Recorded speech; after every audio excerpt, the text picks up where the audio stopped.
Big boss मराठीचा 6वा season big boss मराठीच्या 5व्या सीझनसारखा गाजणार का, यामध्ये बऱ्याच जणांना शंका होती. मात्र बिग बॉस मराठीचा 6वा सीझन हा सध्या सोशल मीडियावर धुमाकूळ घालतोय. बिग बॉस मराठीच्या 5व्या सीझनला हा सीझन क्रॉस करणार का, तर यावरती प्रेक्षकांमध्ये चुरस पाहायला मिळत आहे. बिग बॉस मराठीचा 6वा सीझन नक्कीच बिग बॉस मराठीच्या 5व्या सीझनला क्रॉस करेन अशी आशा व्यक्त केली जात आहे.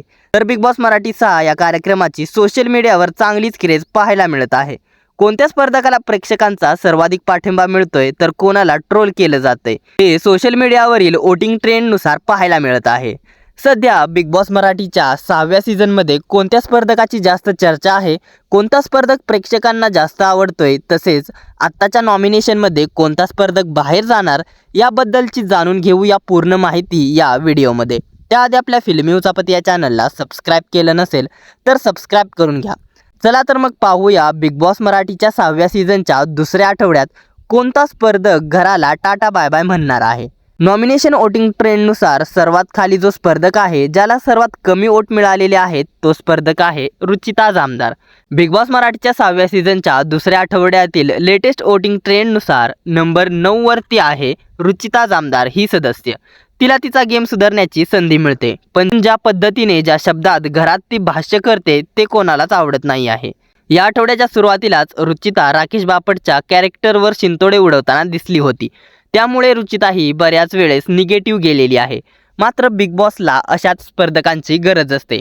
त्यामुळे रुचिता जामदार ही वोटिंग ट्रेंडमध्ये सर्वात खाली असली तरी रुचिता जामदारला बिग बॉस घरामध्येच ठेवणार आहे. बिग बॉसला रुचिताची खूप गरज आहे, कारण रुचिता बिग बॉसला जो हवा तो कंटेंट देत आहे. त्यामुळे रुचिता जामदार ही सहजासहजी घराबाहेर जाणार नाही. तर नंबर 8 वरती आहे प्रभू शेळके. बिग बॉस मराठीच्या 6व्या सीझनच्या दुसऱ्या आठवड्यातही प्रभू शेळके दुसऱ्या क्रमांकावर अडकला आहे. सोशल मीडियावर चर्चेत असूनही प्रभूला कमी वोट्स मिळाले आहेत. एकंदरीत त्याला आपला गेम प्लॅन बदलण्याची गरज आहे. मात्र प्रभू हा बिग बॉस मराठीच्या घरात एंटरटेनमेंट करताना दिसत आहे.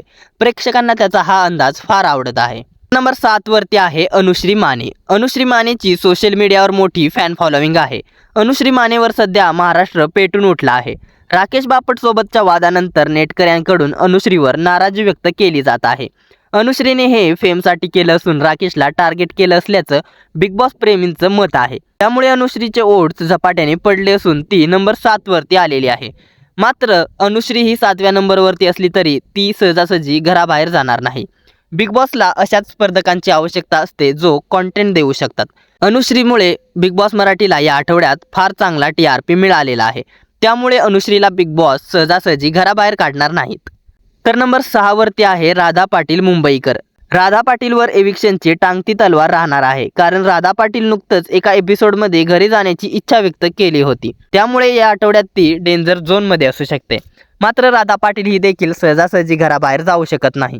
राधा पाटील देखील प्रेक्षकांना चांगल्या प्रकारे या आठवड्यात मनोरंजन करत आहे. या आठवड्यात राधा पाटील बऱ्याच वेळा दिसली आहे, तसेच टास्कमध्येही तिने चांगला परफॉर्म केला आहे. तर 5व्या स्थानी आहे दीपाली सय्यद. दीपाली सय्यद दुसऱ्या आठवड्यात 5व्या क्रमांकावरती आलेली आहे. दीपाली सय्यद सध्या घरातील सदस्यांना सांभाळून घेत आहे. त्यामुळे तिला प्रेक्षकांचा चांगला पाठिंबा मिळतोय. दीपाली सय्यदच्या बाबतीत प्रेक्षक सकारात्मक आहेत. मात्र बिग बॉस मराठीच्या घरात दीपालीला अजून कंटेंट देण्याची गरज आहे. दीपाली सय्यद ही देखील सहजासहजी लवकर घराबाहेर जाऊ शकत नाही. दीपाली सय्यद हा ओळखीचा चेहरा आहे. त्यामुळे दीपाली सय्यद आत्ता या आठवड्यात बाहेर जाऊ शकत नाही. तर नंबर 4 वरती आहे सागर कारंडे. सागर कारंडे 4थ्या क्रमांकावरती आहे. सागर कारंडेला संपूर्ण महाराष्ट्रातून पाठिंबा मिळतोय.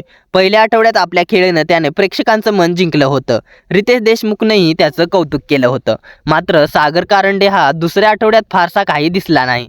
दुसऱ्या आठवड्यात सागर कारंडेचं कॉन्ट्रीब्युशन इतर सदस्यांच्या तुलनेत कमी आहे. मात्र सागर कारंडे हा देखील सहजासहजी घराबाहेर जाणार नाही. तर 3ऱ्या क्रमांकावरती आहे करण सोनवणे. पहिल्या आठवड्याप्रमाणे दुसऱ्या आठवड्यातही करण सोनवणे 3ऱ्या क्रमांकावरती आहे. चाहते माझ्या पाठीशी असल्याचा त्याला ओव्हर कॉन्फिडन्स असल्याचं अनेकदा पाहायला मिळालं आहे. मात्र बिग बॉस मराठीच्या 6व्या सीझनच्या घरातला तो एक उत्तम खेळाडू देखील आहे. माझे फॅन आहेत असा ओव्हर कॉन्फिडन्स करणला नडू शकतो. येणाऱ्या दिवसात करणवर टांगती तलवार असू शकते. मात्र या आठवड्यात करण सोनवणे हा घराबाहेर जाऊ शकणार नाही. तर दुसऱ्या क्रमांकावरती आहे दिव्या शिंदे. दिव्या शिंदेला तुफान ओट्स मिळाले असून ती दुसऱ्या क्रमांकावरती राज्य करत आहे. दिव्याला एका वेगळ्या लेवलचा प्रेक्षकांचा पाठिंबा मिळत आहे. तसेच दिव्याचं घरातील कॉन्ट्रीब्युशन देखील चांगलं आहे. ती प्रेक्षकांच्या नजरेत सकारात्मक खेळ खेळत आहे. घरामध्ये ती ग्रुपमध्ये असली तरी तिचा स्वतःचा इंडिव्हिज्युअल असा गेम आहे. टास्कमध्ये आणि रोखठोक मत मांडण्यात दिव्या ही अव्वल आहे. त्यामुळे दिव्या शिंदे ही बिग बॉस मराठीच्या घरातून सहजासहजी घराबाहेर जाणार नाही. तर नंबर 1 वरती राज्य करत आहे रोशन भजनकर. बिग बॉस मराठीच्या 6व्या सीझनमध्ये एकूण 17 स्पर्धकांपैकी रोशन भजनकरला प्रेक्षकांचा सर्वाधिक पाठिंबा मिळताना दिसतोय. दुसऱ्या आठवड्यात तो पहिल्या क्रमांकावरती आहे. सध्या त्याला योग्य फुटेज मिळत नसून इव्हिक्शनची टांगती तलवार रोशनवर कायम राहणार आहे. रोशन भजनकर हा वोटिंगच्या बाबतीत नंबर 1 वरती असला तरी घरामध्ये कॉन्ट्रीब्युशन त्याचं फार कमी आहे. त्यामुळे बिग बॉस मराठीच्या 6व्या सीझनमध्ये दुसऱ्या आठवड्यात रोशन भजनकर हा सदस्य घराबाहेर जाऊ शकतो. दरम्यान येणाऱ्या दिवसात समजेल बिग बॉस मराठीच्या दुसऱ्या आठवड्यातून कोणता सदस्य घराबाहेर जाणार आहे.